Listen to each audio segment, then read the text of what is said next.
আমরা এক রুমে চারজন থাকি। আমার রুমমেটের বয়ফ্রেন্ড তাকে যদি, বয়ফ্রেন্ড শব্দটির উচ্চারণ হওয়া উচিত নয়। আপনার রুমমেটের জেনার সঙ্গী বলতে পারেন আপনি।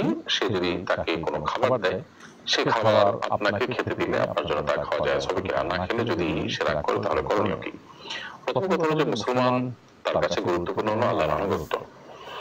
কোন মানুষ যখন হারাম সম্পর্কে লিপ্ত, তখন হারাম সম্পর্ক যার সাথে করছে সে যত প্রকার উপহার উপলৌকন দেবে এগুলো সবগুলোই হারাম সম্পর্কের লেশ ধরে বা রেশ ধরে। অতএব হারাম সম্পর্কের রেশ ধরে যা কিছু দেয়া হবে সেটাও হারামই হবে, সেটা গ্রহণ করা তার জন্য জায়েজ নাই, আপনার জন্য জায়েজ হওয়ার প্রশ্নই ওঠে না। কারণ এগুলোর মধ্য দিয়ে তাদের হারাম সম্পর্কটাকে তারা সুদৃঢ় করে।